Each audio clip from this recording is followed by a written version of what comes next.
El frenético intercambio de contenido que nos ha permitido Internet hace que muchas veces ni siquiera nos paremos a meditar si la foto, la pieza musical o el libro que estamos compartiendo en las redes sociales está sujeto a normas de propiedad intelectual.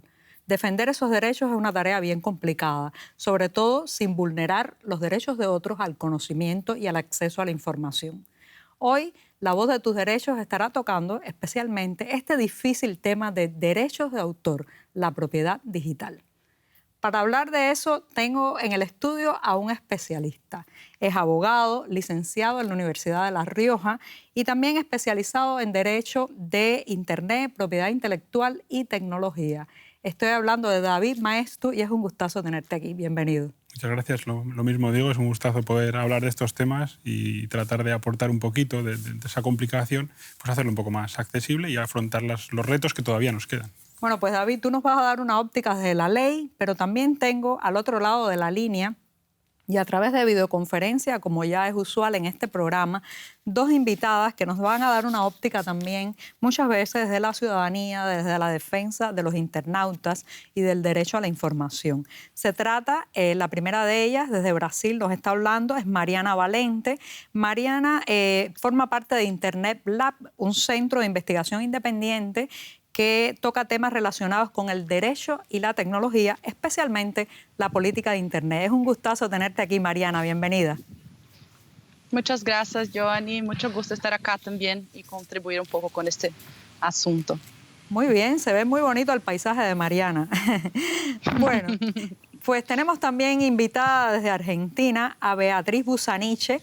Beatriz pues forma parte de Fundación Vía Libre, una fundación que trabaja en defensa del interés público, especialmente para garantizar que los derechos de autor y la propiedad intelectual promuevan el progreso, el aprendizaje y, muy importante, la investigación. Bienvenida a esta conversación, Beatriz.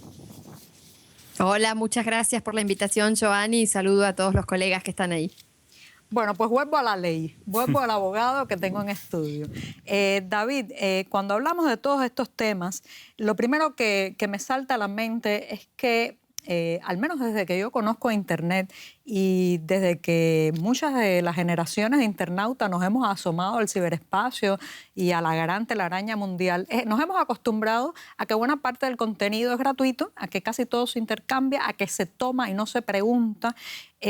¿Tú crees que ahora mismo los usuarios de Internet estarían más dispuestos a, uno, pagar por contenido, dos, frenar ante cualquier tipo de contenido y preguntarse, bueno, ¿a quién pertenece esto? ¿Hay un creador que va a salir dañado si lo tomo sin contribuir? ¿Crees que ahora hay una mejor conciencia sobre ese tema?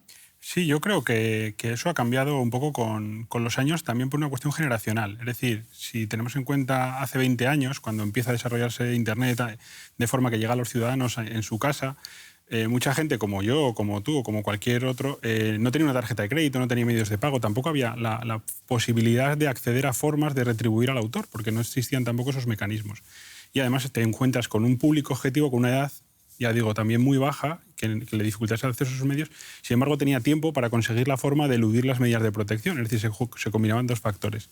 Sí que creo que en los últimos años, pues cada vez es más habitual que todos tengamos cuentas en sitios que nos ofrecen contenidos, que nos ofrecen música, que nos ofrecen películas, y es habitual para cosas que igual antes no, ya digo, hace 15, 20 años no pagabas, ahora mismo puedes porque es poner tu tarjeta de crédito, las plataformas han mejorado y de alguna forma yo creo que sí que empieza a haber un público maduro respecto del punto de vista del asumir que la generación de contenido requiere unos pagos. Y creo que las cifras de las empresas que desarrollan este tipo de productos lo van demostrando. Al menos yo creo que en el caso de España, en el caso de Europa, pues va siendo así. Efectivamente, la situación no es la misma cuando 4 o 5 multinacionales dominaban absolutamente el mercado de la distribución de contenidos, pero creo que el hecho de que aparezcan servicios cualquier tipo que todos conocemos y que estén más o menos sustentando la generación de contenido para los autores, evidencia que efectivamente el mercado empieza a tener, por la propia naturaleza de los consumidores, una viabilidad que igual antes no se planteaba. Eso es interesante porque es alentador. No solamente es conciencia, sino una infraestructura para facilitar esas contribuciones. Y me voy con Mariana a Brasil porque me gustaría desde ver el otro lado, ¿no? que es el que tiene que ver con el autor, porque con David hablaba con respecto al consumidor de contenido, al usuario, al internauta que toma algo, ¿no? Pero Mariana, cuéntame, ¿qué debe hacer un autor que, por ejemplo, quiera poner a disposición de todo el planeta su obra, ¿no? He escuchado el término de derecho de autor cero. ¿Nos puedes explicar de qué va? Claro. Bueno, una primera cosa que tal vez sea importante de aclarar es que hay algo que es el dominio público, que son las obras sobre las cuales ya pasó el periodo de protección. Y este periodo de protección depende del país. Hay países que tienen como 100 años después de la muerte del autor, hay países que tienen 70 años, como es el caso de Brasil, o 50 años, como es el caso de Uruguay, por ejemplo, en Latinoamérica. Y después de este plazo no hay más derechos patrimoniales sobre las obras. Eso quiere decir que todos pueden utilizar a estas obras que están en dominio público sin pedir autorización o tener que pagar por una licencia para uso. ¿Y qué hacer cuando las obras están todavía bajo el plazo de protección? El autor tiene algunas opciones si quiere dejar que los otros utilicen a las obras. Y para eso hay algo hoy que fue proporcionado muy por cuenta de la Internet, que son las licencias libres o algo que también se llama copyleft, a depender de las licencias, que son instrumentos que los autores pueden utilizar para decir a los otros que ciertos usos ciertas utilizaciones pueden ser hechas. Y pueden ser más utilizaciones o menos utilizaciones, a depender de la licencia que elige el autor. Un conjunto de licencias que son muy conocidas son las licencias Creative Commons, Sí. Y que son licencias públicas. El autor licencia sus obras para que cualquier del público pueda utilizarlas, y él puede elegir si quiere que el público pueda utilizarlas solo para fines no comerciales o para todos los usos. Y hay algunas discusiones sobre si es posible en países como los de Latinoamérica, que siguen un esquema de copyright que no es el mismo que el de los Estados Unidos o de Inglaterra, por ejemplo, si pueden abrir mano de todos los derechos, incluso Claro. los derechos morales, que son derechos de personalidad. Y sobre eso hay controversias. Muy bien, viva la controversia. Me encanta que, Mariana, hayas tocado el tema de Latinoamérica, porque la próxima pregunta, que es para Beatriz, va con una mirada más global, más regional, sobre, por ejemplo, cómo evaluarías tú, Beatriz, las propuestas de modificación de derechos de autor, algunas que están todavía en proceso y otras que ya se han puesto en práctica en la región. ¿Cómo evalúas? ¿Se ha avanzado? ¿Hay temas interesantes? ¿Se restringe? ¿Se abre? ¿Por dónde va Latinoamérica en ese sentido? Bueno, Latinoamérica va en forma despareja, en discusiones diversas. Por ejemplo, Chile modificó su ley de propiedad intelectual con una mirada bastante más progresista. En el año 2010 se incorporaron flexibilidades para bibliotecas, por ejemplo. Brasil tuvo una discusión interesante durante la gestión anterior sobre cómo flexibilizar. Digamos, en América Latina hay disparidad entre los que empujamos, y en eso me sumo, una modificación integral de la ley de propiedad intelectual con una perspectiva de bien público, con una adaptación al entorno tecnológico vigente, con un respeto profundo de los derechos de acceso y participación en la cultura, que son derechos fundamentales reconocidos en la gran mayoría de las constituciones de nuestros países en América Latina. Pero en paralelo tenemos la presión a partir de la firma de tratados de libre comercio, a partir de, por ejemplo, lo que fue la discusión sobre el Acuerdo Transpacífico, que empujan a la región, y además, bueno, sectores de grupos de interés de la región que empujan por reformas más regresivas. Es decir, en este momento, por ejemplo, en Argentina, estamos siendo testigos de un proyecto que, si bien incluye algunas flexibilidades, en su conjunto es un proyecto fuertemente regresivo con un impacto muy severo en las regulaciones de Internet, con impacto severo en el pleno ejercicio de derechos de los ciudadanos, con una característica propia que tiene que ver con la solución penal a un problema que nosotros entendemos no debe ser abordado desde el punto de vista de la criminalidad. Es decir, una persona que accede a un documento académico, que accede a una canción, que comparte un poema, no debe ser criminalizada, porque para criminalizar debe haber una prueba de daño efectivamente al autor. Y ahí es donde nosotros ponemos el ojo. No está probado de ninguna manera que el intercambio de archivos, que las prácticas cotidianas que hacemos en Internet dañen efectivamente a las industrias culturales. Y ahí es donde, bueno, tenemos las grandes discrepancias. Exactamente, es que es un terreno muy controvertido. Y vuelvo contigo, David. Primero, bueno, si quieres apuntar algo más. Es que la situación en Europa, en España, en el caso español al menos, es exactamente la misma desde el punto de vista de las presiones, de las grandes corporaciones, de Estados Unidos como política no hablemos de intervención, porque igual no es así, pero el hecho de que la inclusión de un país en una lista de comercio va en función de la regulación de la propiedad intelectual, como ha pasado con el caso de España. Es decir, hay una lista que elabora la Secretaría de Comercio de Estados Unidos que dice qué países respetan o no la propiedad intelectual, y en base a ello se establecen mecanismos de más o menos intercambio bilateral de comercio, facilidades de comercio, y el hecho de que en España, por ejemplo, se han modificado ciertas regulaciones tanto de la propiedad intelectual como de los mecanismos de protección de la propiedad intelectual tendentes a conseguir no estar en esa lista para no subsistir, digamos, esos problemas comerciales con Estados Unidos. Es decir, en una situación que yo creo que todos percibimos que viene siempre desde el mismo punto, ¿no? Desde los grandes gestores o los grandes contenedores de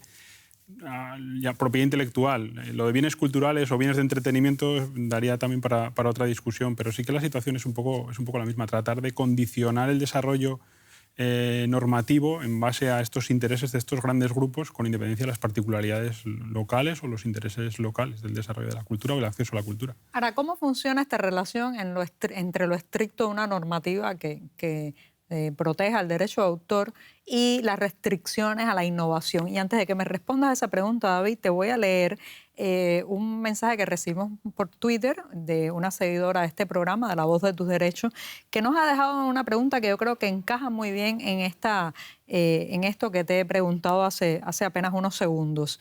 Es un comentario en Twitter que ha respondido a la interrogante general que hemos lanzado antes de hacer este programa sobre copyright o copyleft, si tenían alguna duda, alguna pregunta que hacer los que nos siguen. Y Tina C. Lema decía, para una investigación doctoral en Historia del Arte, si había unas normas de uso para las imágenes. O sea, ya cuando se está en el plano académico, cuando se está usando material de alguna manera para investigar, para avanzar, para desarrollar una hipótesis, ¿cuáles son los límites? A ver, por ejemplo, en el caso de España ha habido también bastante discusión con el tema de los límites, con la utilización con fines de citas o de pequeños fragmentos de obras ajenas en obras propias, y está muy constreñido a fines de enseñanza o docencia. Y ahí tenemos un problema con las tesis doctorales, sobre todo con las publicaciones posteriores de las tesis. Es decir, no tanto la tesis, que como documento universitario para obtener o la obtención de un título puede quedar restringido, sino con lo que eso le sirve al investigador de aportación al común cultural que la tesis debería suponer. Y sobre todo en temas de historia del arte, al final, si empezamos a mirar licencias por el uso de las imágenes de obras que son recientes, que como decían antes, pues no están en dominio público, pues sí que tenemos una limitación importante a poder desarrollar un trabajo relevante con eso, sobre todo, ya digo, de difundirlo, de darle difusión a ese trabajo. En España sí se está trabajando bastante bien en el tema de que las tesis utilicen licencias Creative Commons, por ejemplo, de que las universidades están impulsando por el Open Access, pero todavía falta mucho por hacer, y particularmente el campo de la historia del arte, sobre todo del arte contemporáneo, es un ámbito en el que la publicación de los resultados de esa investigación es bastante complicado por las limitaciones que existen, y siempre que se pretende un cambio en la legislación de propiedad intelectual, la gran pelea está en los límites. Es decir, los grandes titulares de derecho lo que quieren es limitar más esos límites, que los usos estén más constreñidos y estén más detallados. Y digamos, lo que queremos los que estamos más apostando por esta forma de entender el conocimiento es que esos límites reconozcan pues lo que decíamos antes, ¿no? Que lo que es cotidiano en la calle sea cotidiano, o lo que es común en la calle sea común en la ley, que no se penalicen aquellas cosas que son comunes. Y ya digo, y que de alguna forma la propiedad intelectual no sirva para impedir que tengamos acceso al conocimiento. Eso me gusta porque además este es un programa que tiene un lema que pega mucho con eso que acabas de decir, ¿no? Siempre decimos que la voz de tus derechos es la capacidad de abrir una ventana cuando la puerta está cerrada. Bueno, ¿por qué no abrir también la puerta? ¿Por qué poner restricciones a todo? Y me voy hacia Argentina, vamos a saltar por la ventana hacia Argentina con Beatriz, porque Beatriz, sé que tienes una maestría específicamente en propiedad intelectual y quería hacerte una pregunta que me obsesiona un poco cuando hablo de este tema. Bueno, ¿funcionan las prácticas de castigo a través del derecho penal, la amenaza, para parar la piratería? Y te lo digo porque vivo en un país, Cuba, donde la piratería es el pan de cada día, o sea, donde la gente piratea desde series, filmes, videojuegos, hasta libros que muchas veces escasean en las librerías nacionales. ¿Cuál es la mejor forma para detener esa piratería compulsiva? ¿Es el castigo penal? Definitivamente no. De hecho, nosotros en la Fundación Vía Libre bregamos por la despenalización de las prácticas que son legítimas, de las prácticas que son cotidianas. Por ejemplo, lo que comentabas en Cuba, sucede en toda América Latina. Hay publicaciones que no son posibles de acceder, publicaciones académicas, pero incluso, a mí me gusta mucho la música y me gusta mucho el rock independiente, y muchas de estas cosas no se editan siquiera en Argentina, y tener acceso a ellas se hace exclusivamente a través de redes de intercambio de archivos. Cuando el mercado no atiende determinadas demandas, esa demanda, el ir a buscar esa cultura, o por ejemplo hay piezas de rock argentino que ya no se consiguen porque el mercado no las considera valiosas y entonces no las reedita, pero si hay alguien que quiere coleccionar, ese tipo de prácticas que son absolutamente legítimas, que hacen al derecho de acceso a la cultura, jamás deberían ser tipificadas penalmente. Además, siempre decimos nosotros que el derecho penal es el último recurso, es cuando una sociedad ha fracasado en construir un consenso sobre una determinada práctica. Es el peor castigo, el derecho penal. Hay infinidad de recursos anteriores y además nunca debe ser tipificada penalmente una práctica cuyo daño concreto no está probado, que no tiene un fin comercial. Por ejemplo, que yo descargue una canción no daña a la industria discográfica y tampoco constituye una acción en la cual yo me voy a revender o voy a hacer algo. Aquí lo que hay que entender es que el diseño de la propiedad intelectual es una política pública y como tal debe ser hecha para perseguir un fin social. Si ese fin social cumple o es más dañino para las prácticas sociales que los beneficios que reporta, esa política debe ser revisada. Y tan es así que hoy estamos regulados por un diseño jurídico del siglo XIX que atravesó el siglo XX dándole fortaleza a buena cantidad de las industrias culturales y esos grandes pesos pesados de la industria cultural de los cuales ya hemos hablado, y que no sirve para reflejar y dar peso legal a las prácticas comunes del siglo XXI. Es hora de barajar y dar de nuevo. Desactualizado. Y voy contigo, Mariana, porque tengo la impresión, cuando uno mira a América Latina desde el punto de vista creativo, es que hay mucha innovación, mucho talento, somos grandes productores de todo tipo de obras, desde artísticas, digitales, en fin, de todo tipo, científicas, pero sin embargo hay un muy deficiente camino para que esos creadores, esos autores, se beneficien o reciban dividendos por el valor de su obra. Hay como los canales no están bien estructurados. ¿Tú conoces alguna iniciativa que ayude a que el derecho de autor pues beneficie a los creadores en América Latina?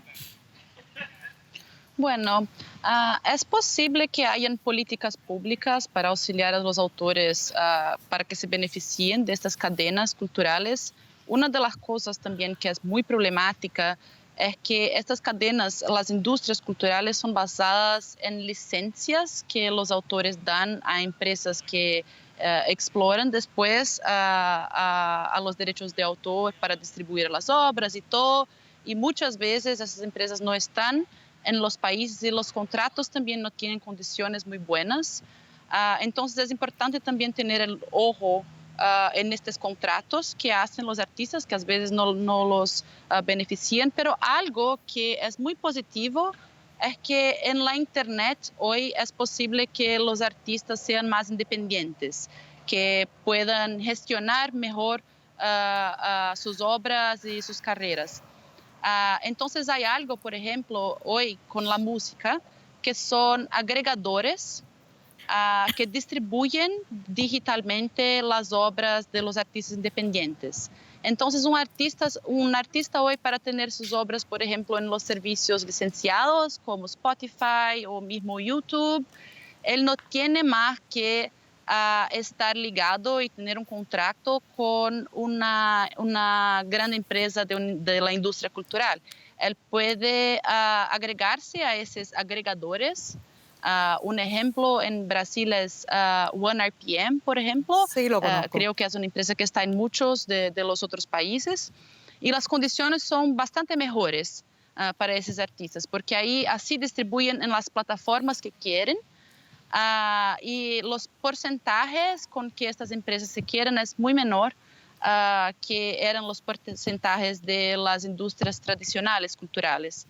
Entonces hoy hay esas oportunidades de hacerse conocido en las redes. Yo creo que un problema de hoy es la disputa por la atención, porque también como se hizo mucho más fácil de estar en la Internet y distribuir su trabajo, también al mismo tiempo es más difícil de llegar a la atención de las personas que utilizan las obras y que quieren tener acceso. Entonces eso es un reto, pero está mucho más fácil de distribuir las obras con estas nuevas empresas que son basadas en tecnología digital y Internet.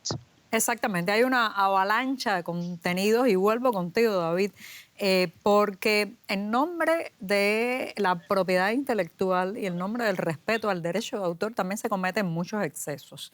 Esto nos daría para 3 programas más y ya casi estamos terminando, así que te voy a pedir, bueno, que seas breve en ese sentido, pero ¿cuáles son los excesos más comunes que se cometen? Lo más habitual, fundamentalmente, ha venido siendo el intentar impedir que se produzca un discurso porque se utilizan elementos de la propiedad intelectual. Y cuando hablo de la propiedad intelectual, quiero extenderlo también a las marcas, es decir, el que a veces incluso se impida criticar a una marca basándonos en los derechos de propiedad industrial, como disertaría para otros muchos programas, pero el eliminar contenidos de una web, el atacar a una web por pequeñas cosas de propiedad intelectual porque son, digamos, contrarias a lo que es la información que se suministra a los intereses de la empresa, que es la titular de los derechos, y en el fondo eso ha sido uno de los problemas tradicionales. Yo creo que ahora nos vamos a enfrentar a otro problema relacionado con el acceso a tecnología, el acceso al software, lo que el software puede o no puede hacer, el acceso a inteligencia artificial, el acceso a grandes análisis de datos o al análisis de grandes bancos de datos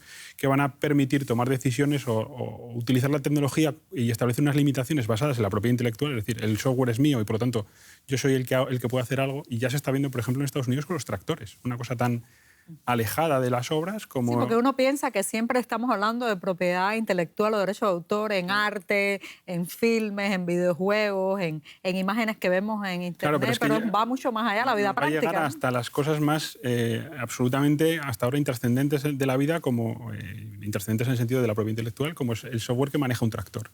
Estados Unidos está habiendo conflictos con los vendedores de tractores respecto de la posibilidad de modificación del software del tractor, porque la empresa es la que decide lo que puede y no puede hacer el tractor y quién puede o no repararlo.